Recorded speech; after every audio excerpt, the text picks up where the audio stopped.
Good evening, everybody. It's your pal Martin Millett here. Hope you're doing well. Forgive me for recording this in the dark, but this is what you call load sharing in Southern Africa, where basically the power goes out for like a few hours a day. So you just gotta get used to it, I guess. I mean, I always make sure I travel with a power bank. Like on all the trips I've been going to, I always make sure I keep this thing charged, not just this thing.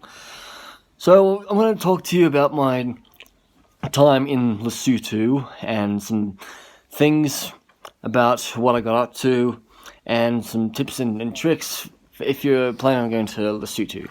Now, where is Lesotho, you may ask? Oh, it's located in Southern Africa.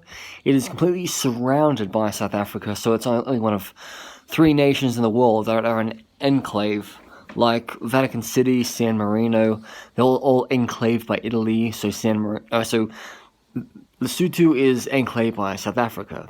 Eswatini is not enclaved but entirely by South Africa because they also have a border with Mozambique. Now, how do you get to Lesotho? Well, if you had a lot of money, you could fly from Johannesburg to Maseru, but that would be costing you at least maybe $100 or $200 for like a short flight, so it just doesn't seem like worth it. The best way to get to Maseru is to get a shared taxi from Barra taxi station. Don't go to Park station in South Africa. Like, you need to go to Barra. This is where I found out where like taxis to Lesotho go. I spent 4 hours waiting in a taxi at Barra taxi station, waiting to fill up. It left around 12 noon, but I guess that's the usual cutoff time, right, like when they're going to go. So just look up Barra taxi station, and when you get there, ask around for like taxis to Maseru. Best to get there between like 8 or 10, or I mean, don't get there too early, but just try to get there like 10 o'clock, and you'll probably only have to wait like at least 2 hours. Okay, and so the drive from Johannesburg to Maseru took over 7 hours. I mean, this is not like an Intercape service. You could take an Intercape bus to Bloemfontein and then like a van to Maseru, but the bus leaves it leaves Park Station around lunchtime and you get to Bloemfontein at 10 o'clock, so you have to stay overnight in Bloemfontein and Bloemfontein. Forgive me if I'm saying it wrong. And then you get like a van across to Maseru. Now, on the 7-hour ride, the minivan stops off at various locations, picking up people, dropping people off. But at the end of the line, it doesn't cross the border into Lesotho. You have to do it yourself. It'll basically drop you off like maybe 300 meters away from the border. So all you do is you walk to South African passport control. Oh, and the powers came back. Get stamped out of South Africa, and then you cross the bridge, like over the Orange River, which separates South Africa from Lesotho, and then you go get your passport stamped at the Lesotho side of the border. Now, in Maseru, I must warn you that accommodation is not really cheap compared to South Africa.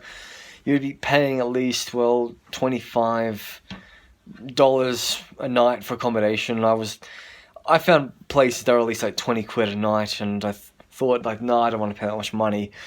I was going to stay at this Anglican center, but unfortunately they had no spare rooms until like late September, so that was just a shame. I ended up staying with this guy on couch surfing. He was 9 kilometers from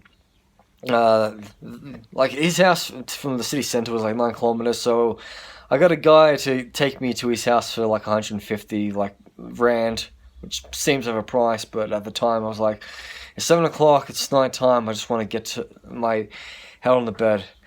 Sadly, I did not do any sightseeing stuff of Maseru because it was dark when I arrived, and it was dark when I left.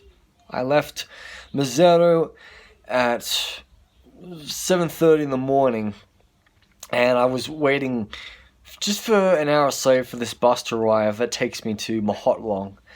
Now, the bus goes from Maseru to Mahotlong, and so you leave around, normally they like 6 or 7, but I didn't get to Mahotlong until 5 o'clock. So that was a long bus ride, but it wasn't a van, what you used to in Southern Africa. It was an actual bus, but it was a bit like worn down. It wasn't like a luxurious bus. Now, when you get to Mahotlong, you got like a couple of options. You could stay the night at Mahotlong, or you could basically get a ride to the Sani Pass and stay at the highest pub in Africa. I had accommodation booked at Sandystone Lodge, which is closer to Sani Pass, but my taxi driver, who I paid 600 Rand to take me down there, he missed the cutoff and there was hardly any signages, so I ended up staying at this really, I'd say really good, but kind of, in my opinion, a bit overpriced, like Backpackers Lodge. I paid about 800 Rand for a night. But also that included a 3-course meal at the highest pub in Africa. So I'm very grateful that I did stay there.